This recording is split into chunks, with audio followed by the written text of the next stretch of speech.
Deus me botou até agora aqui pra morrer atrás das garças. Se o nego me prender, vai me matar. Eu não tenho a menor dúvida que você é envenenado. Menor dúvida. Não me interessa ser preso. Eu vou ter dor de cabeça com ela preso. Eu tenho que estar eliminado. O que foi questionado pela defesa? A defesa tem que ter acesso a tudo.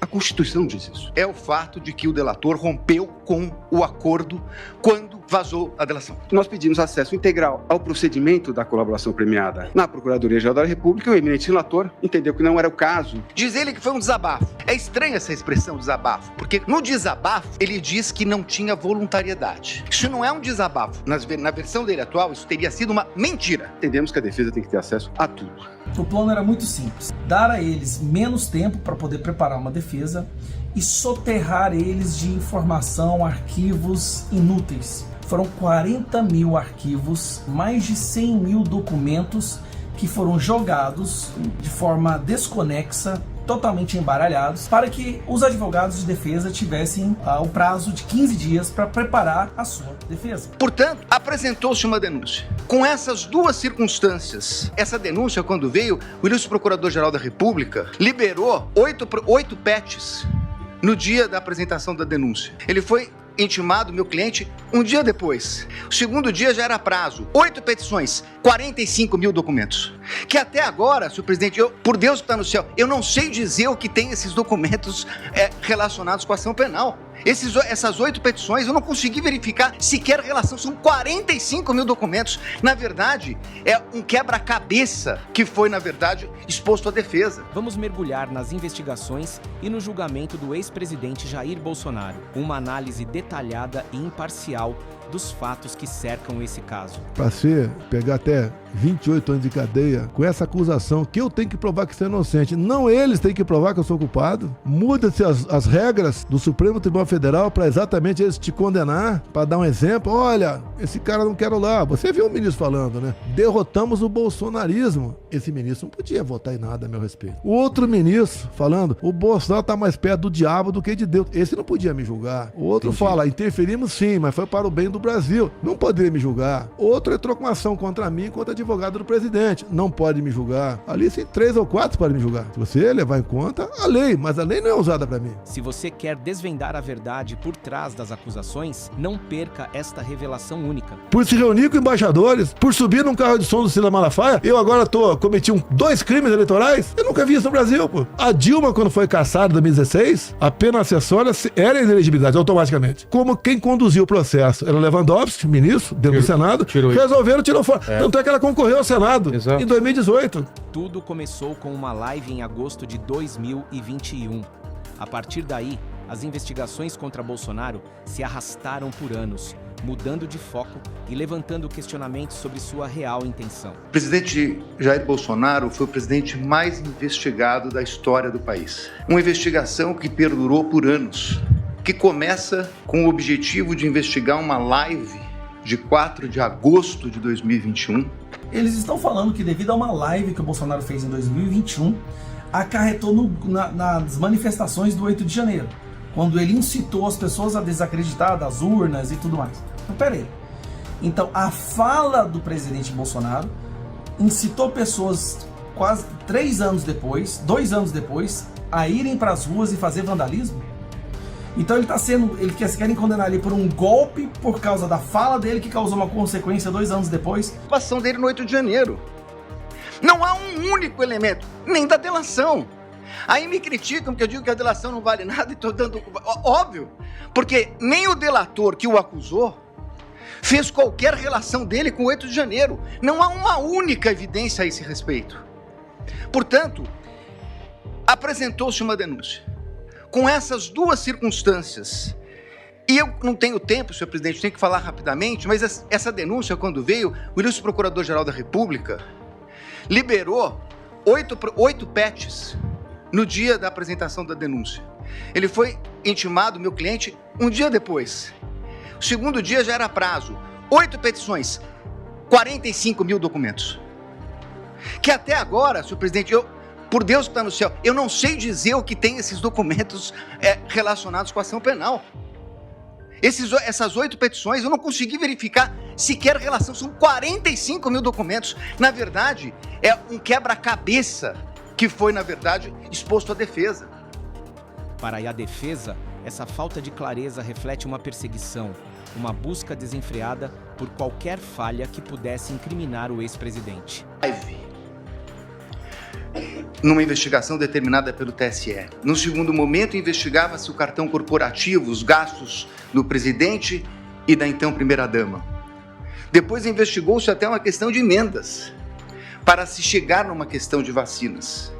Portanto, não havia um objeto específico.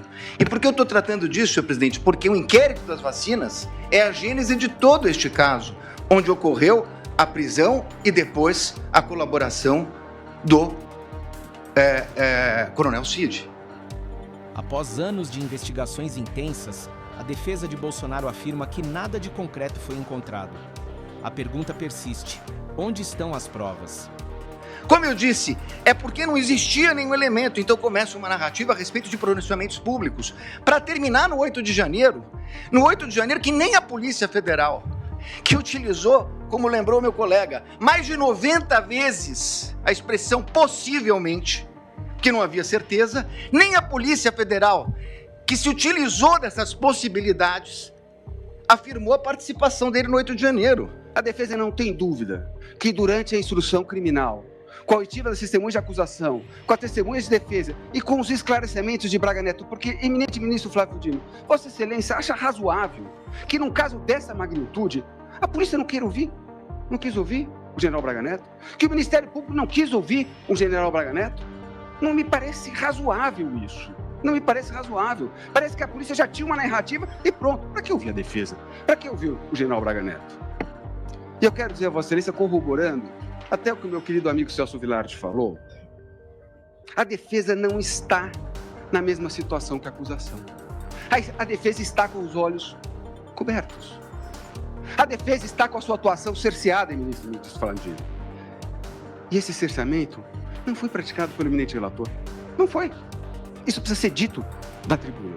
A forma pulverizada como a Polícia Federal comandou as investigações, eminente ministra Carmen Lúcia, ela despejou nesse processo mais de 115 mil páginas. Nós estamos falando com 2.000 gigabytes de documentos. Nós estamos falando, quando foi oferecida a denúncia, de 15 procedimentos relacionados com a peça exordial. Isso foi feito de maneira organizada? Evidentemente que não. Ela foi despejada de uma forma que a defesa não teve a menor condição de analisar o que foi produzido. Sem evidências sólidas, a defesa argumenta que as acusações são frágeis e baseadas em suposições, não em fatos. A participação dele no 8 de janeiro. Não há um único elemento, nem da delação. Aí me criticam porque eu digo que a delação não vale nada e estou dando... Óbvio, porque nem o delator que o acusou fez qualquer relação dele com o 8 de janeiro. Não há uma única evidência a esse respeito. A delação de Mauro Cid é um dos pilares da acusação, mas a defesa questiona. Ela é confiável ou foi forçada para atender a uma narrativa pré-existente? Ele tem falado sobre as inúmeras inconsistências e mentirosas delação do Mauro Cid. Ele vai expor lá, não vai ser da boca para fora. Ele tem conhecimento. Quando ele fala e olha para o ministro, ele sabe o que ele está falando, sabe que ele tem conhecimento daquilo. Vão passar por cima dele também. Outros bons advogados também, como o Chiquini, se não me engano. É um garoto, é um jovem, mas tem uma posição muito... Esse que convocou ali, botou na relação de testemunhas, né? O próprio Alexandre de Moraes. Se ele é vítima... É uma prova negativa. É uma prova negativa. Não fez, não participou, não aderiu, não autorizou. É uma prova negativa. Então seria muito importante, e eu reconheço o ministro Alexandre de Moraes, Vossa Excelência despachou comigo no Salão Branco, e é verdade o que Vossa Excelência coloca, que todos os elementos da denúncia, citados na denúncia e no relatório da Polícia Federal, estão nos autos. A conversa de Mauro Cid, citada na denúncia, está realmente nos autos. Nós tivemos acesso quando é escrito por escrito, quando é por áudio, por áudio. O que não está na denúncia é a completude da mídia. Como disse o meu colega que me antecedeu. Então, senhores ministros, a pergunta é o seguinte: se eu não tenho a mídia completa, nesse momento de preliminares, não seria o caso de a defesa poder suscitar, se fosse o caso, a cadeia de custódia da prova? Mas eu não tenho a completude, eu não tenho os telefones, eu não tenho as mídias. Essas inconsistências na delação reforçam a tese da defesa de que ela não passa de uma peça manipulada para incriminar Bolsonaro. Primeiro, quando o PGR entregou a denúncia, né, em menos de 24 horas, já tem o oficial de justiça batendo na minha porta para dizer que tem 15 dias. Eu tive 15 dias. O processo levou 2 anos, mais de 2 anos, na tal da pesca probatória, né? Porque não tinha nada contra mim, pesca probatória. Depois o PGR levou quase 90 dias para remoer aquilo tudo e agravar. Inclusive dizendo que eu aqueci o plano para matar. Outro ponto crítico são as supostas irregularidades no processo, como a falta de transparência e acesso total às provas pela defesa. Dia de hoje entra para a história como a maior vergonha que a Suprema Corte já passou em toda a sua história. Eu fico imaginando os antepassados, né, os anteriores ministros do STF, se eles pudessem ver isso agora. A vergonha que eles não sentiriam em ver o que a Corte se transformou.